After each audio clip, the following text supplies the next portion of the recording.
Yo, what's up, everybody? Welcome to Let's Talk Sobriety. I know the setup isn't the greatest, but this is just an introduction episode. We are here, man, and I am doing this new internet show. Let me make sure the microphone is all set up here.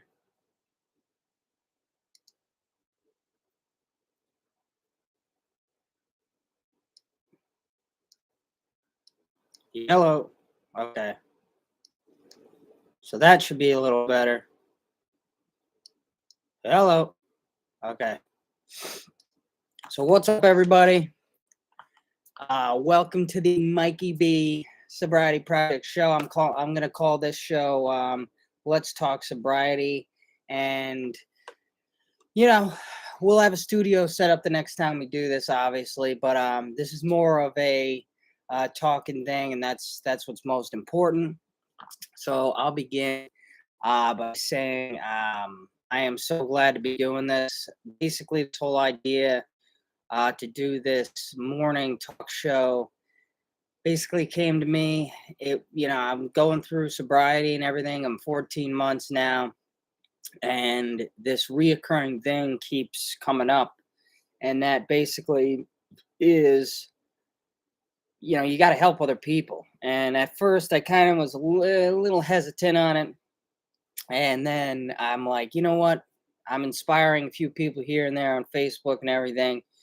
So I might as well do this talk show on YouTube, a more broader platform, so I could continue talking. So let me tell you something, a little bit about me for those who are just tuning in. Okay, I am Mikey B, and I'm an alcoholic. I was an alcoholic for 7 years. I started drinking back in 2015. Basically, it was with family. Wasn't me getting drunk or crazy or anything like that. And I'm very cautious with my drug experimentation at that time.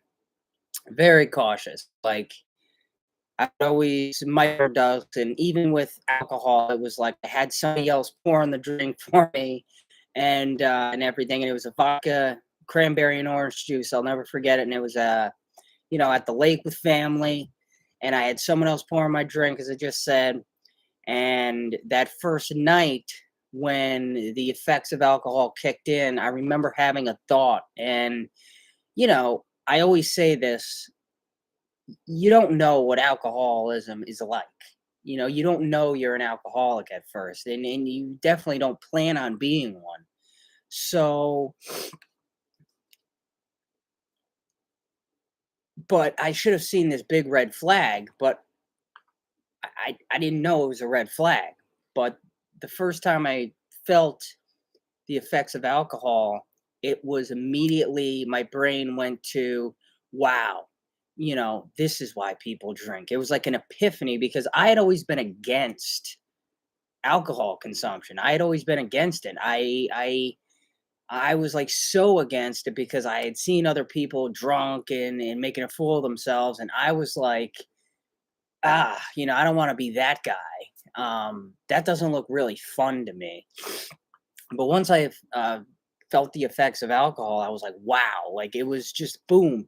And then the next thought that came to me basically was, I could really get effed up on this stuff. Like, this is great. I was going to college at the time. I was going into my sophomore year of college, and I had spent an entire freshman year, believe it or not, at Hofstra University not drinking. And I did it because deep down in my mind, I was like, I got to get good grades. And I don't think I can make a good start at this if I start experimenting with this alcohol, because all the kids were doing. And, looking back on it, this was probably the year that I should have done it, because, freshman year is a year to party, really. But I didn't know that. I was trying to make a first good impression. And picking the easiest year to to focus the hardest. Oh my god. But I saw them and I'm like, all they do is drink, and I'm like, I'm never gonna, and they were all getting bad grades. Nobody was making the honor roll in my 30-person friend group. And these were all good kids too, very smart kids. They all had their majors set up. It was a year for freshman activities, and I held off.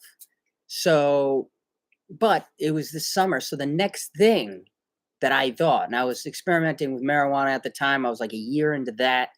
So my brain immediately went to, wow, this is something I can get effed up on. And I remember having the best sleep of my life, thinking, wow, this is a great new drug. Wow, this is cheaper than marijuana. Because I remember at the time, a year into a habit, the habit grows, and then you spend a lot of money. This is New York prices back in the day. So you're talking like 45 an eighth. And doing that every week, $50 a week around, and then you could buy a bottle for 29 bucks, and you'll bring you a lot further. So these were my initial thoughts into this, and it's a huge red flag. But these were my initial thoughts. And obviously now it's like, wow, that's a red flag. My mind, I've heard some people say, I didn't like it, or oh, it was okay. And then they go about their lives. But for me, it was an immediate love affair, and I treated it as a drug. I viewed it as a drug. This is something I could use, not something I can enjoy on the weekend, not something I can use to have fun at a party. No, this was something I had planned from the first drink forward. This is something I'm going to use. And of course, I didn't know how much, but it doesn't matter. The seeds are planted. And I always say this, you don't plan on being an alcoholic, nor do you understand at first or for a long time, really, what the problem really is, or if it even is a problem to begin with. And so we go from there, right? Now I'm 20 years old. The next January, this is in July, like 2000, I think 14. So by January, and now 26, so we're talking right at the beginning of the year, first month. By my 21st birthday, I had already planned to drink 24/7. And now you're wondering, well, how'd you get your alcohol? And blah, blah, blah, blah, blah. Well, I had a roommate who was a year ahead of everybody. We had a couple people that were a year ahead of everybody. And they were the guys who got the alcohol for us. And I remember throughout that year, looking back on it, obviously, I did a lot of reflection over the last 14 months. And I remember, it got more often and more often. I was asking this person to go to the liquor store and, going in the middle of the week. And, but everybody, it's college. You don't, so now, I have an atmosphere, and I have the way our campus was set up was, you really didn't need to leave the campus. We had the food, we had health, we had everything. It was like a self-sustainable society. I mean, I could have gone to all 5 years of my college and never left the campus. And so, well, other than alcohol. so other than that, I would have never had to leave the campus. And so as it went on and on and on, and I didn't realize this looking back at my story for the first time, but I realized by my 21st birthday, so we're talking July 2014 to January 2015, I had picked up this heavy drinking habit. And it was facilitated by my environment, facilitated by my atmosphere, and obviously the social factors that were involved. Obviously, no pure pressure. I happen to be and quickly got the reputation for being the guy who really brought the party because I could drink, like a fish. And I went about it slow. I remember I started off because I was always afraid of getting sick. I was somebody who basically conditioned themselves, unfortunately and unknowingly, to be a functioning alcoholic. I wasn't never a binge drinker. And so I always held my liquor, and I basically slowly conditioned myself to drink more and more every night, or I just needed to because I started very very small. So anyway, by my 2015, on my 21st birthday, right? Now, everybody's 21st birthday is like, oh, I'm gonna get drunk and it's gonna go crazy, or I'm gonna go out and buy my first beer, right?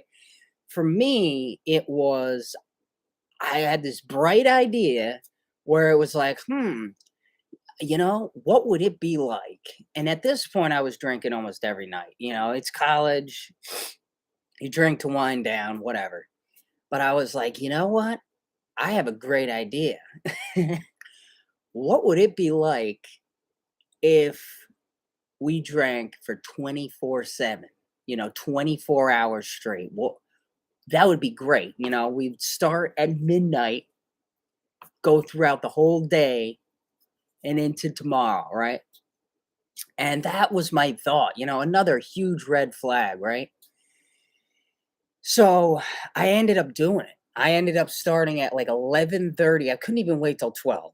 This was a time where I could wait. I didn't need it all the time, but I couldn't wait at the same time. Another red flag. Couldn't wait a half an hour. So I started at 11:30 and I went to like 3 a.m. on the 20. My birthday was on the 26th. I went from 11:30 on the 25th to like 3 a.m. in the morning on the 27th. And I lived to tell the tale, and I didn't get sick. I blacked out a few times, but like, I mean, you're drinking 24/7. So, but that was that. And so I always discuss sobriety and your road of addiction as like going down a highway 120 miles an hour and you're just passing exits. And these exits, you can just get off this highway, you could see them coming, and you could say, all right, I'm not going to cross that line. I'm not going to do that. I'm not going to let it get this bad. I'm not going to do this and that and the other thing. But you're going 120 miles an hour and the exit signs are the size of post-it notes. And that's the best metaphor I could use. And I just went past that sign. I didn't realize it because I wasn't even looking. At this point, I wasn't even looking at the exits, right? I didn't even know I needed to take an exit. All I knew was life was going at 120 miles an hour. I was happy, and this new drug was amazing.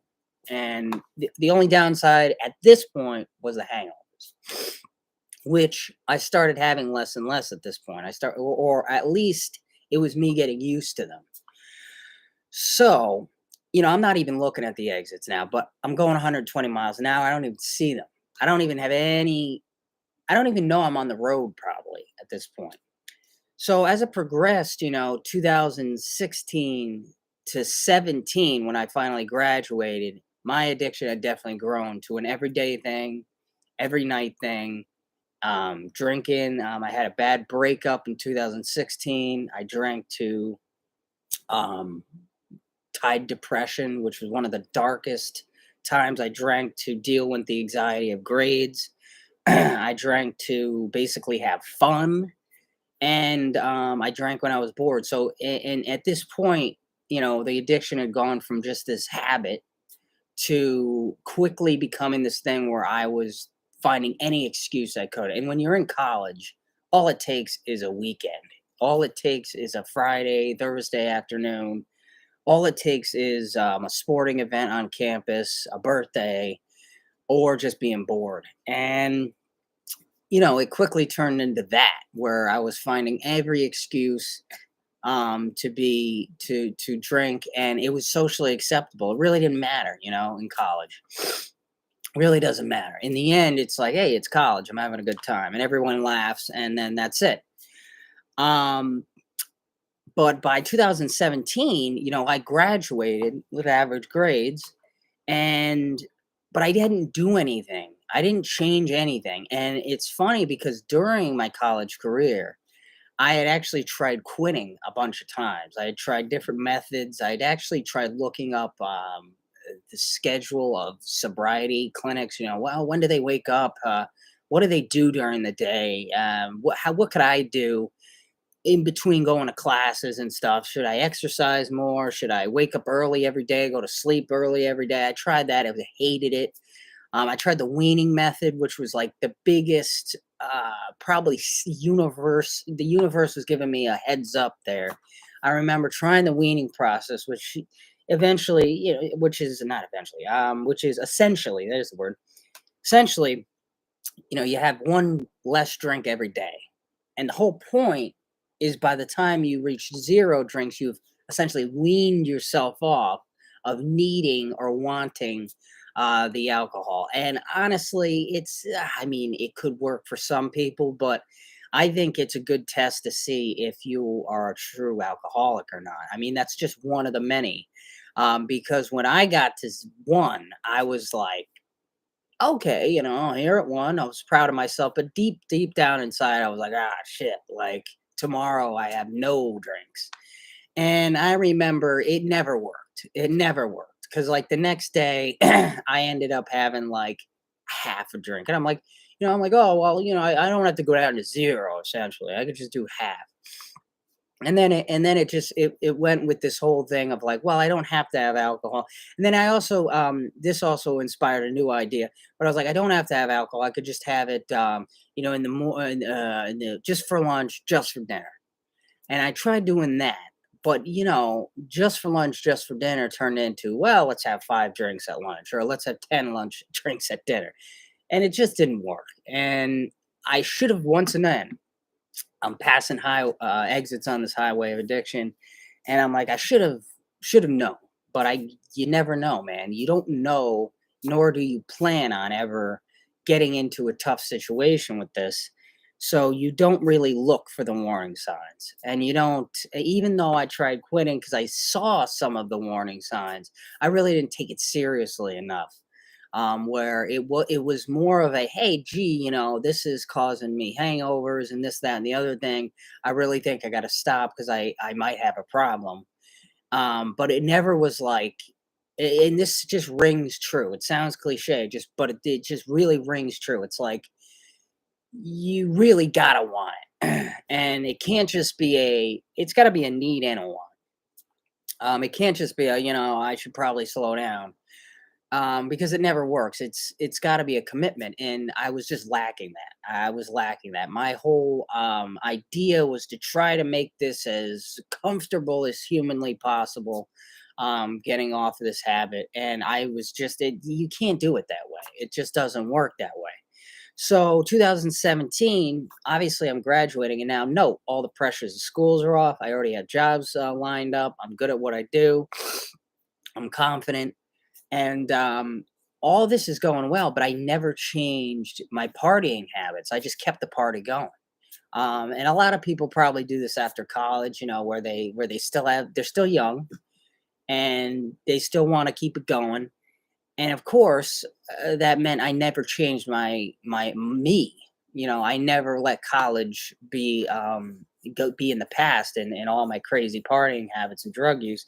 I never allowed that to be change that too. So what happens with this, right? Well, the consumption goes up, and or it just stays the same. And by this point, 2017, I was drinking every single day.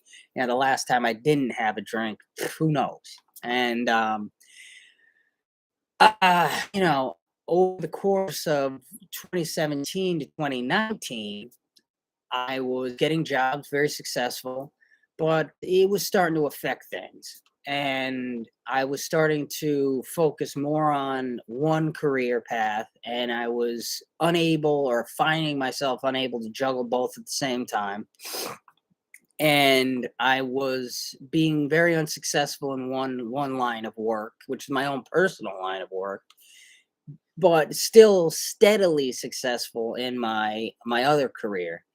And but I wasn't doing anything to excel in that career. I really didn't have the drive or the mindset, and that was because of the alcohol. It just kills your ambitions, especially when you're drinking as much as I did. And you find yourself, like I just described, yeah, I'm not going to do this. I'll give this a break. I'll give playing instruments a break. I'll give doing my personal projects a break. I'll give this, that, and the other thing a break because I'm doing this right now and this, that, and the other thing. But what it really is it's alcohol taking away your potential to be 100%, and that was occurring there for a long time, and I noticed it happening, but as I said, when you are in the grips, you don't realize how serious and severe these changes that you're making are in your life. Not stopping doing something that I was so passionate about. That, like, if you told me that, back in college, that I would ever do that, it's like, dude, what are you talking about? How do we live life without doing, my other career stuff, live music? How do you even put that down? Um, and with my guitars and my solo acts and playing and writing music, how do you stop that? Why wouldn't you just continue that? Why? And but at the time you're just like, well, this is what I need to do, right? Or, oh, I just haven't gotten around to it, I'm busy. But it's really the lack of ambition, and it got all the way down to the point, where I'm kind of getting off social media now. I'm starting to become more of a recluse, and I'm drinking obviously every day at this point. I mean, it's like it's a necessity for me to be drunk, and on my days off, it's even worse. I remember going on these crazy, like literally getting up early in the morning to party all day, and we're talking like getting up at like 8 o'clock in the morning so we could have a whole day of just getting effed up. So as this continues, obviously we're getting close to the pandemic. And at this point, right before the pandemic, I am definitely dependent on alcohol. I am physically dependent, mentally dependent, and I'm not drinking to hide depression or anything, but I think it's anxiety that I was, and probably just the stress of work. But at this point, I had put down my guitars, I had put down my live music filming career. I had my habits were horrible. My health was diminishing. Uh, I just had this.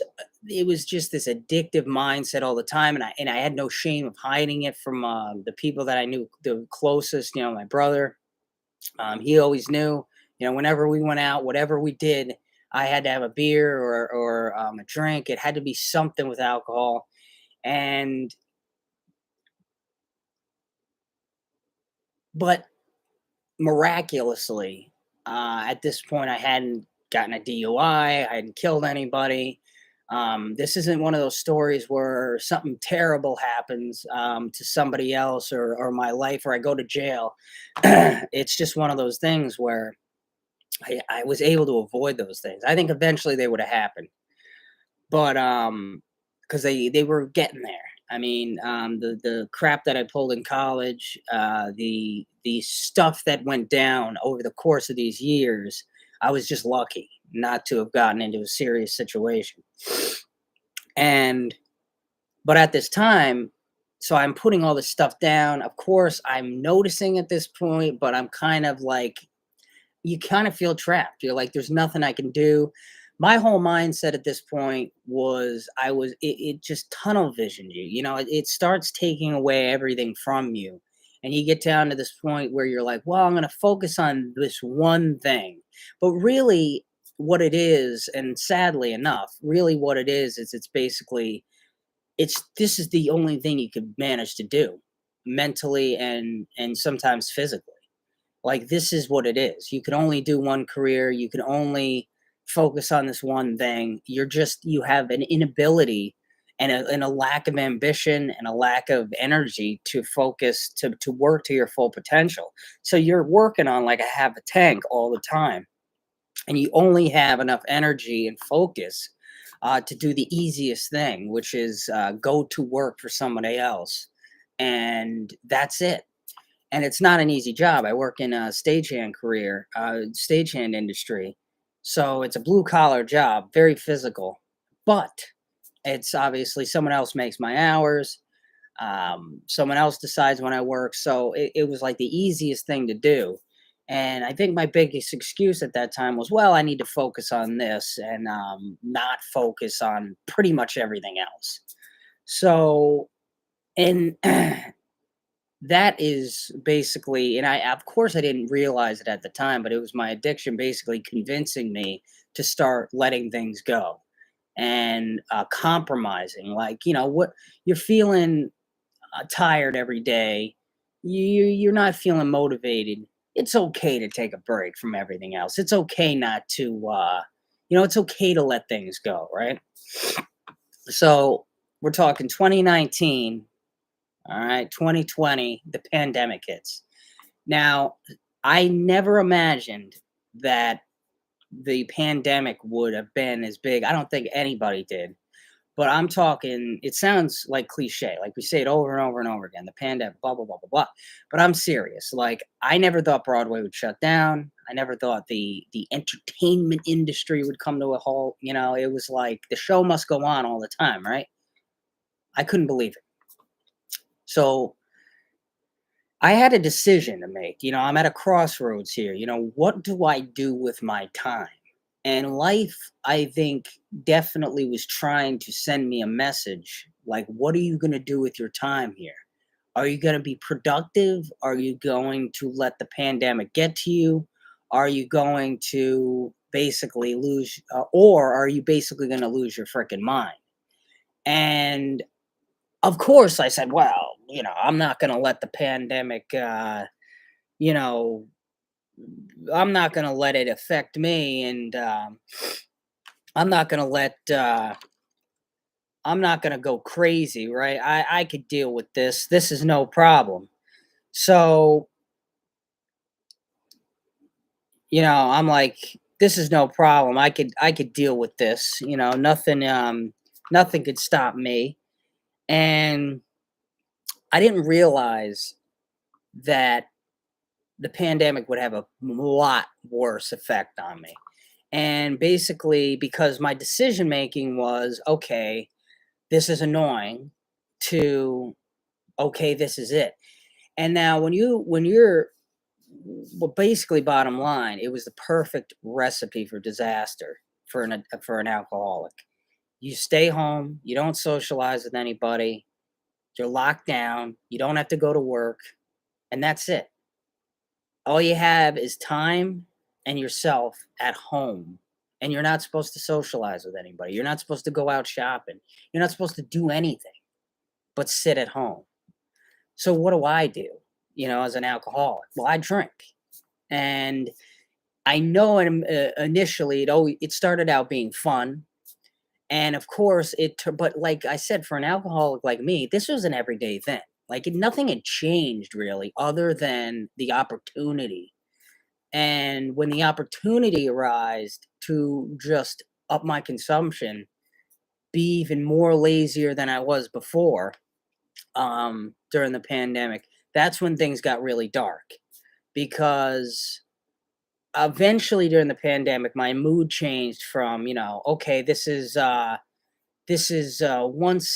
a this is gonna go away soon, to, oh my God, I don't know when this is ever gonna end. And if this takes a year, all I got is me and me waiting around for my career to start up again. And that's what I thought. That was the hole that I was in. I had a brother that was living with me at the time as well, and that was the hole that he kind of was in as well. We didn't know what to do, and we didn't know when to do it or how to do it. We didn't know how to make our next move. And so what do I do? What do we do? We just get together and drink. And I remember at a certain point, it got really dark where I was saying, you know what, I'm just going to drink until this is over. I don't care anymore. At this point, I'm drinking a 1.57 milliliter of vodka a day almost. I'm drinking all day. It got to the point where I'm waking up in the middle of the night um, to have a drink. I'm waking up at 5 in the morning to have a drink so I don't get hungover the next morning. I'm not sleeping anymore. I'm falling asleep, but I'm getting less sleep. and my health is starting to deteriorate. I feel like I'm getting sicker and sicker. I feel like I'm getting less sleep every night. And I feel like, because this at this point in my life, this is the most I've ever drank. And not to mention that I am drinking to, I think, at this point, to deal with depression and anxiety that that I am denying that I have. Because remember, at the beginning, I'm like, "Oh, I'm not going to let this affect me, blah, blah, blah, blah, blah." And even during that time, months and months into this pandemic, I was like, "Oh, I'm untouchable." Of course, that's the alcohol with the ballsiness it gives you, to say, I'm untouchable. We're just partying. And, you know, of course, at this point, I know I have a problem. I already admitted that years ago that I knew I was a functioning alcoholic. And like I said, in college in 2017, I tried stopping a few times, didn't work. And now we're fast forward to 2020, and I'm going off the rails. I'm literally going to the store every day almost. And of course, that's the only store that's open, right? Because it's essential. I've never heard of such a thing, and I don't have any just to get ahead of this. I don't think alcohol should be outlawed or whatever, but it's one of those things where it just I'm annoyed more at like the situation. Like, of course, it everything just lined up for the perfect storm. So so we're in 2020, and now July 4th is coming up, and every year we always have this July 4th party. And I remember giving myself the worst alcohol poisoning I had ever had in my life. And for the first time, I actually was like, dude, that's it. Um, that's it. I'm gonna put this down. My body's telling me, now's enough. The time is up. So I'm like, I gotta stop because I was in bed for like a week with alcohol poisoning. I was in bed really bad for a whole week. I couldn't eat anything really, and so I'm like, I gotta stop.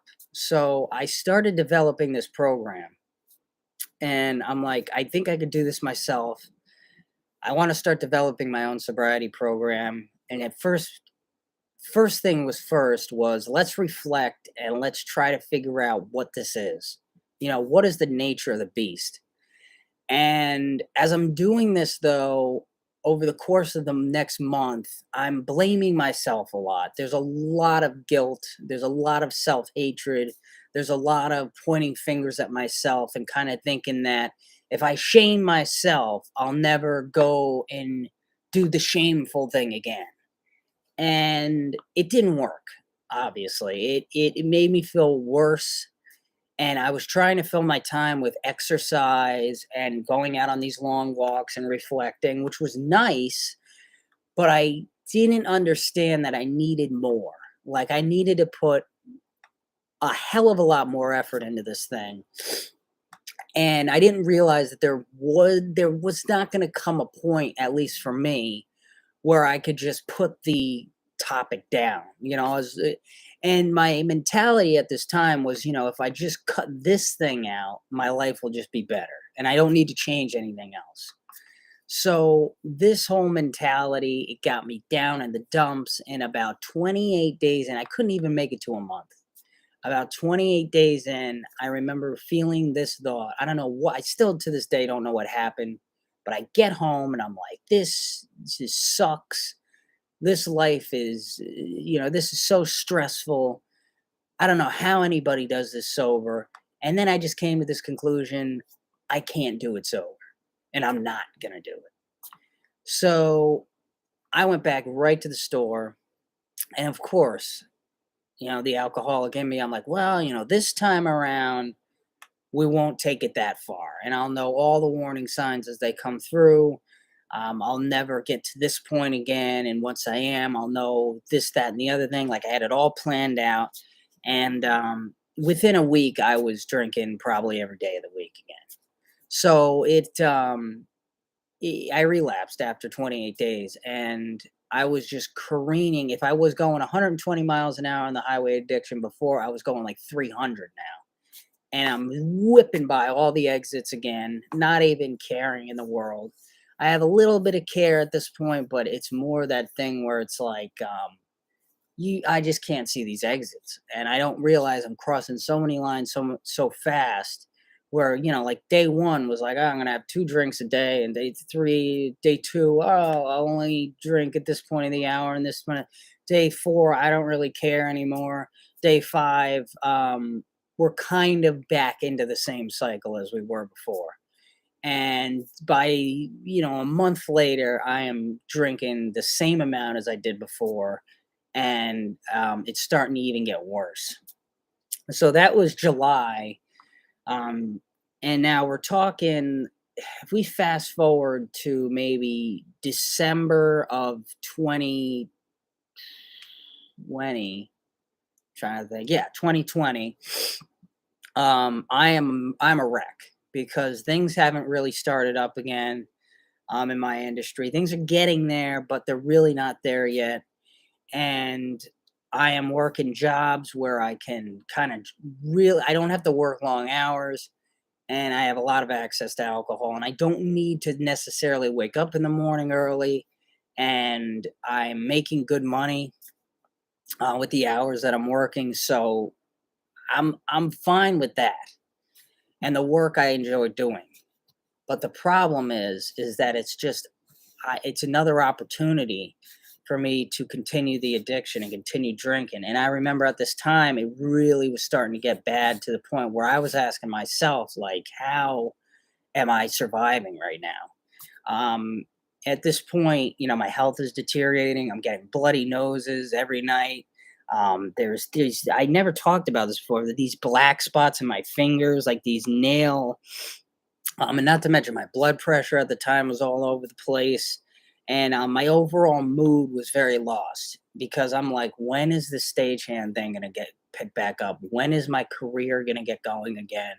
How much work am I going to have to do to rebuild the 2 years that I had already just gotten into the industry? You just started a career for 2 years, and now it's done for a year and a half. So it's like all this nervousness, all this anxiety, all this potentially depression, and at this point, I mean, I am drinking nonstop, basically drunk 24/7, 7 days a week, and the my body's starting to deteriorate at this point, and I'm having these weeks where by the end of the week, I need to be in bed for like a day or two because after a week or a week and a half, my body starts giving up. And I'm giving myself alcohol poisoning because I'm drinking so much and because um my body just can't handle it anymore. With the amount that I'm drinking, I'm consuming basically 3/4 of a huge liter of vodka a day.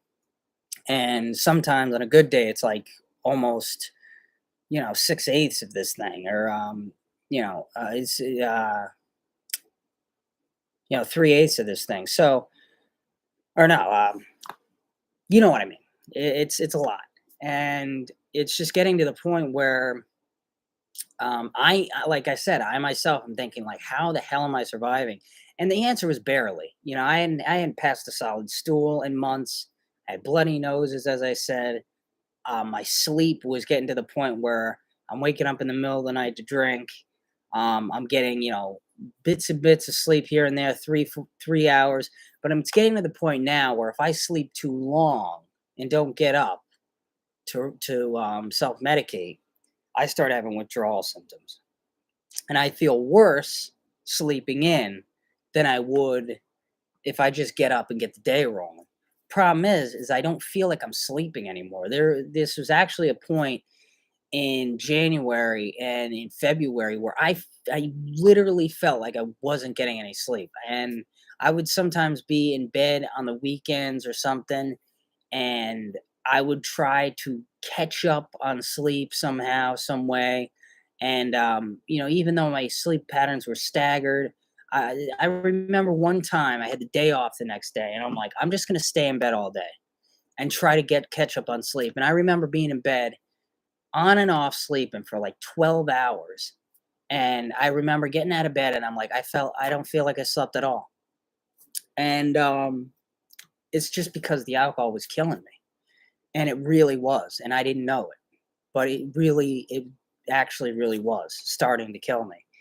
And all of a sudden, we're talking April now. So getting past January, the New Year's obviously was terrible. At this point, I was abusing some of the leftover medication I had for my ADHD that I hadn't taken in months. I am drinking literally, like I said, 24/7, 7 days a week.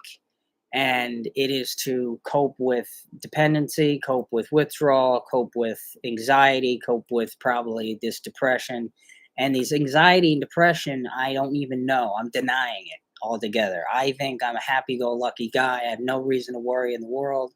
But on the inside, I think I was the scaredest I've ever been, the most unsure that I've ever been in life. And I just wasn't dealing with it in a good way. I was using alcohol. So we're getting in and around April, March and April. And the consumption rate at this point, my body is just shutting down and it cannot handle it. Almost every weekend, I'm in bed for, 48 hours. It's getting to the point where I, I, I can't function anymore. And that was the whole thing about my addiction. I was always a functioning alcoholic. And there was one line, one of these exits I'm talking about on the highway, the metaphorical highway was I never wanted to be a non-functioning alcoholic where I couldn't drive or I couldn't have a license, because I've seen people and friends who had parents like this. And I'm like, dude, I don't, but here I am, I'm at it. And one week in April, I woke up that morning. I'm sick as a dog. I know I gave myself alcohol poisoning again. It was after a week of heavy drinking, and but heavier, I should say. It was always heavy, but and for some reason, I could not foresee the next 3 weeks in my life. I woke up that morning, and usually, you plan like, oh, what's next month going to look like? What are we going to do for summer vacation? What are we going to do for this, that, and the other thing? But for me, I just could not see into the future. And it was the most damning thing that had ever happened to me. I remember I woke up one morning, it was raining, and I was outside. I had to drive from Newburgh to Wilton, Connecticut to go back home. Basically, my plan was to lay down in bed for a couple days and just be sick. And I remember just thinking there, and I'm like, this is like the fourth week this has happened, and I cannot foresee into the future. I can't see past two weeks. It was just darkness. In my mental mind, I had gotten to like the end of space. I would almost describe it. And I'm like, yeah, like I can't do this anymore. I literally, I don't know how I'm surviving, first of all. I don't know how I'm going to be able to keep, because my dependency and the level I needed, it was getting to the point where it was either I was drinking and I was just okay and just drinking not to feel bad, or I was too drunk to function. So we're getting to that point where I need so much where it's like, how can I consume more? How much more do I need to do to feel happy again? And it was just getting to that point where there was nothing. 3 weeks into the future, it was just darkness. I could not foresee into the future of my own life. And I knew right there something was telling me that morning. And I remember having that moment where just before I got in my car to leave my cousin's house, I was standing, with one hand on the door and one hand on the roof of my car and just looking out. I'm feeling shitty. I'm trying to stop myself from throwing up. And I'm just thinking to myself, I'm about to lose everything. I can't foresee 3 weeks into the future. It's just blackness. I'm about to lose my career. I'm about to lose the American dream. I'm about to let my cousins down. I got to change. And this has to happen now. So I made the promised to myself that weekend, I'm like, I have got to start a sobriety program again. I got to first rehash, um, all the mistakes that I made the first time. I got to really reflect on why I couldn't stay sober for more than a month. And we got to go out this with an effort like never before. I have to change my whole entire life. It can't just be one thing, it's got to be the whole big picture. So, um, I'm like, this has got to happen. So that night, I remember um, I started developing a program without even developing it. And basically, the first step of my program that we're going to talk about, and I just want to say, just a disclaimer: this is not something I'm trying to sell a book. This is works for me. I'm not trying to push this on anybody. I am not going to sit here and say, "Oh, this is the method you should work. Buy my book." I don't even have a book. I'm just saying this out of honesty. The way, and this is the best way to really describe it. I had come up with an equation. I had an equation sitting in front of me, and that was alcohol addiction. And I knew if I could give it one more try, I think I have the solution. I think I have the few numbers in this huge equation. And I think I think I know these numbers. I gotta have them to solve this problem. And I believed in myself. And I said, I think I could do this myself. Let me just give it one more try before I get professional help. And so I started developing this program. And the first thing I did was try to figure out all the issues that I had in the past with quitting and stopping. And that was the first thing I did. And I developed the first step, which was you stop drinking. And now, if you can connect with me, I don't know. This is just from my experience. Stopping drinking's easy when you think about it. In the simplest form of just putting down the drink, it's easy to do. We do it multiple times throughout the day. When we're drinking, we put down our glass, but it's about not picking it up again. So you put down the glass. That's the first thing. The second thing is you detox and withdraw. Or no, the second thing is sobering up, because alcohol's in your system. You're still always buzzed. If you're drinking like I did 24/7, sobering up takes a little while. It takes about, half a day to really get your mind straight again. And so that was that step. And then the next step was, and these steps were creating as I was doing them. I didn't say, okay, this is this and that, because if I took that time, I would have never done it. But I started thinking of a program, but these are the steps that were kind of being made for me, and I was just writing in as I went. And this was the toughest part. I mean, this is end of the world, end of days. This is what I'm going through. We're going through now. The third step is detox and withdrawal, which is, if anybody's done it, you're gonna die. That's essentially what it feels like, mentally, emotionally, physically. And so the fourth step was recovery.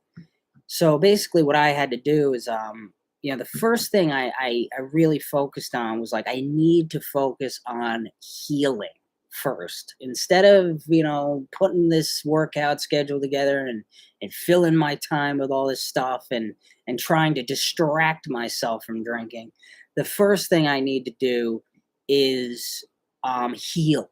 I need to figure out my demons. I need to reflect on why I drink, what causes me to drink, why I can't put it down, and really be having an open mind, because you have to be open minded. And during the recovery phase,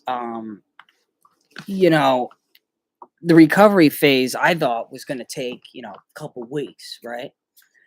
But turns out, a couple weeks later, 3 weeks later, after I got sober, I detoxed for about a week. I got my shit together. My appetite was coming back.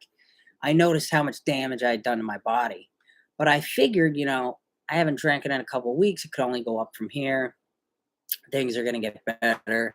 as much pain as my abdomen was in. My intestines were a mess. My stomach was still a mess with digesting food. I still had anxiety. As a crazy as a wreck as I was, um, I I had hope. I had more hope than I'd ever had in my life, and my liver started to fail. So here I am recovering, and now there's a huge speed bump in the road. And what do I do? I start developing jaundice. My eyes are yellowing. I look horrible. I feel horrible, but a lot better because I'm not in the grips of addiction anymore. But I'm like, oh my God, I'm dying. Like the damage was already done. And what do I do? Well, I had to see my doctor. And that was the hardest thing, believe it or not, the hardest thing for me. And I think it was something with the addiction and the perpetual lying and hiding the truth that you are so conditioned to do every single second of your life that even asking help from a doctor is like, well, the truth's going to come out. And that's like the one thing my addiction like feared the most. It was like an exorcism to a demon of never let anybody know the truth. And but I had to. At this point, it was showing, and miraculously, my doctor put me on a regimen of steroids. My liver started to improve over the next month, but it took 6 months to heal, and it took me another 9 months, another 3 months to mentally get myself back together after this because I had almost died. I had realized how serious it was at this point. And I also realized that I needed to make the biggest change in my life. It couldn't just be one thing. It had to be, and I adopted this idea of my program. I'm still in the recovering phase, step 4. And step 5, I thought, had to be mind and body. Why are we doing this? What is this new life? Is sobriety going to be um, joyful? Is it going to be fun? How am I going to enjoy everything that I experienced 7 years of intoxication at every event, every birthday party, every holiday? How are things going to be fun again? But before that, even, I have to focus on, what do I think of my life? Am I confident? Or am I dealing with depression? What is it about what can I do to improve these things? And it's not about just changing them. It's about, so I developed this thing, and it was in my mind, I was like, it can't just be putting down one thing and expecting my life and putting no effort into anything else and expecting my life to automatically change for the better. No, it's going to require a lot of effort. I have to put in the effort to make a full 180 here. So I said, I'm going to set up this program in a way where I work every single day to better myself as a person. So I never ever go back to being that person that needed to turn to drugs and alcohol in the first place. How do I get back to that kid inside? How do I get back to that guy who never believed that he needed this stuff, who didn't need this stuff, and who didn't need alcohol? How do I go back to him, but not just go back to him, because eventually on the timeline, that kid turned to drugs and alcohol. So how do I go back to that and improve on it? What have I always wanted to do in my life? And it's just the list grew from there. I'm like, well, I want to be more confident. I want to work on my career more. I want to do this, blah, blah, blah, blah, blah. And the list just continued. And I'm like, look at all these. And it wasn't overwhelming. The biggest thing I said to myself during my mind and body phase was, don't overwhelm yourself. Take life one step at a time. You've probably heard this, very cliche, but it's very true. And it wasn't easy for me. I didn't just say, oh, one step at a time. Oh, that's simple. No, this was like, dude, remember to take one step at a time. Don't rush through. Don't overwhelm yourself. But over the course of the months, I had finally figured out what that meant too. And I forgot to mention this. Another thing that really kept me from going back to drinking was I made a commitment to myself. And during this mind and body phase and during the beginning stages of my sobriety, I knew that I had to teach myself to really understand what a lifelong commitment meant. You know, what will to stop doing something for the rest of your life that you just did every day almost, right? So, and what that means, and at first, of course, I couldn't wrap my head around it. You know what I mean? I knew it was the thing to do, and I knew that that was the answer, one of the answers to sobriety. But I couldn't like, I was like, I can't imagine life. I just couldn't do it. But I'm like, dude, have faith in yourself. This is what you got to do. So now, mind and body phase, 6, 9 months in, um, I'm starting to do exercises and commitment. I started getting tattoos. I started a tattoo journey. I've always wanted tattoos. And they helped me in ways that I can't even, like I said, this is just me, but it started out with one thing. And I'm like, this is your career. Get a tattoo for your union because that is one of the things that saved your life. You wanted to be committed to doing this for the rest of your life because you love this career. It's your favorite job in the whole world.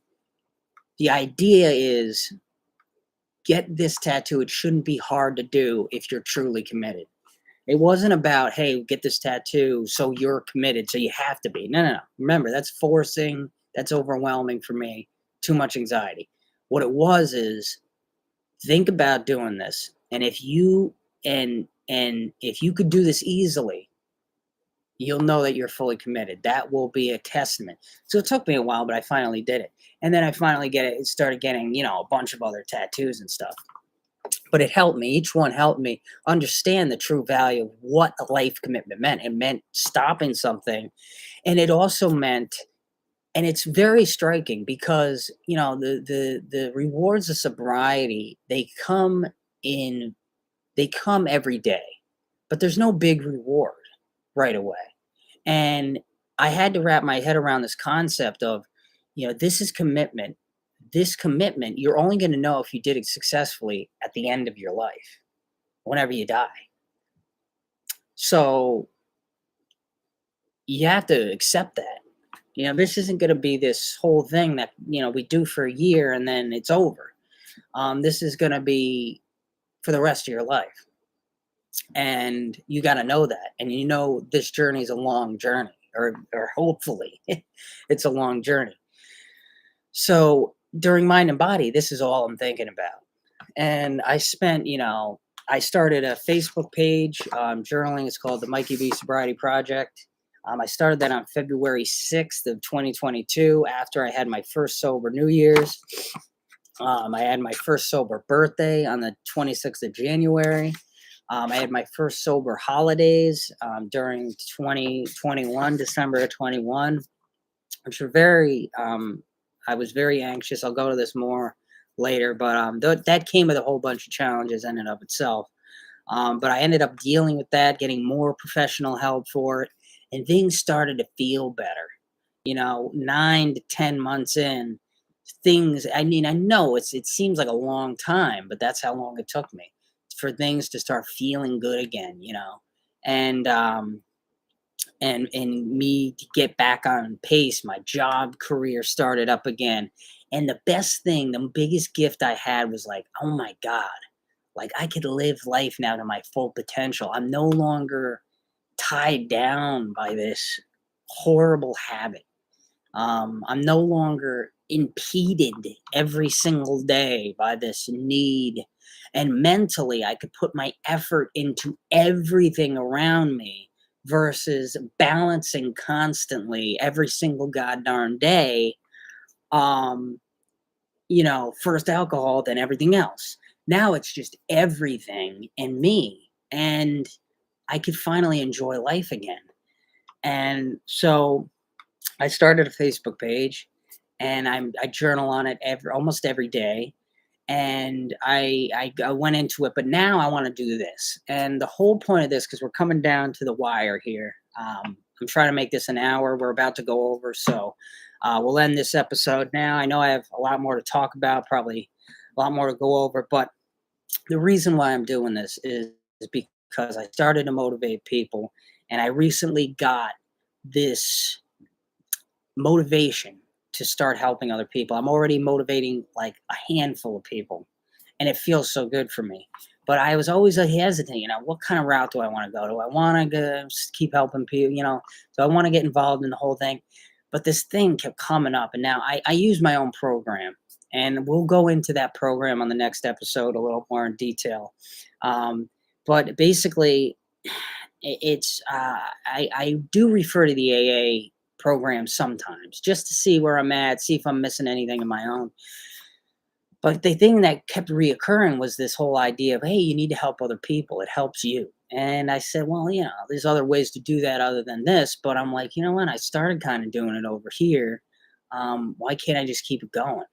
And why don't I give it a shot doing it on a platform like this, doing a talk show every morning, kind of going over, reviewing all the progress that I made since February 6th, 2022, and just starting to do it on a broader platform. Because if I could just help people a little bit, it would mean the world to me. And like I said, I am not doing this for money. I am not doing this for fame. I am doing this because I know that alcoholism is a really terrible thing that does exist, and it affects everybody. It can affect anybody, and it affects young people first. And if we could stop it before it becomes a big problem, if we could change the dialogue a little bit, from, hey, you're not an alcoholic until you get to this stage, or you're never going to get help until you hit rock bottom, or you should, oh, alcoholism is bad, it's terrible, being an alcoholic is horrible.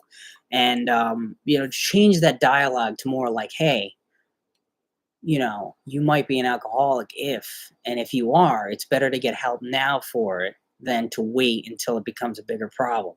Because I think truly and honestly, if we're viewing this as what a lot of people refer to as a disease, when is the easiest time to try to fight a disease? It's the beginning stages.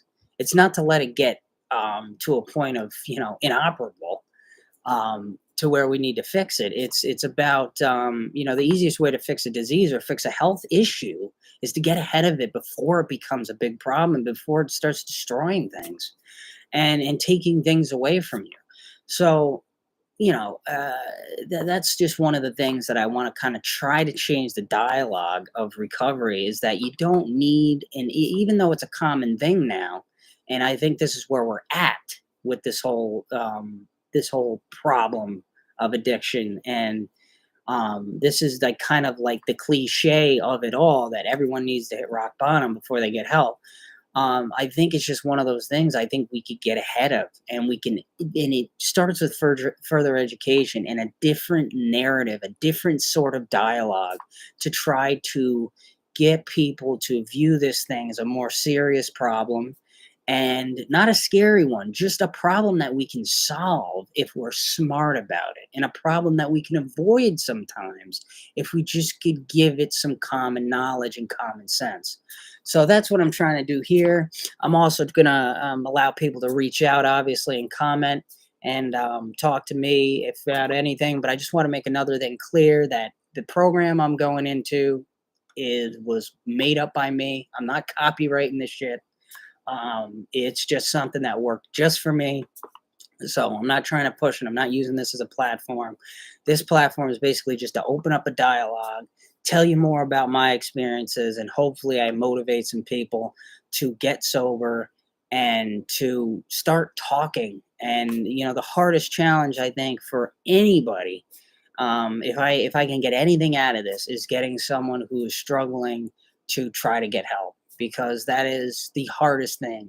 Personally, I know it's the hardest thing to ever do, is to change your entire life, even if you're not even doing it. Just imagine doing it when you're kind of in a tunnel, and you got no way out. So that's it for this morning. That is Let's Talk Sobriety. That's my story. This is the whole thing, episode 0, season 1. We'll see where this thing goes. I don't know where it's gonna go, but We'll see. I will see y'all later. And keep it Yoshi, my friends. I will be on my Facebook page today, chatting, just chatting it up and everything. So I'll reach out to you then. But until then, keep it Yoshi, man. Like I always say, keep it like this, dude. All right. I will see y'all later. Have a good day. Next episode, by the way, is gonna be next week. I don't know which day, but we're gonna do it. I'm gonna have topics to talk about. This is just more of a tester episode, and it's gonna be an hour special. The next one's only gonna be a half an hour, and basically every week I'm gonna try to hit on a very important topic about how I got sober and like important things to go over and stuff like that. So I will see y'all later. Have a good day.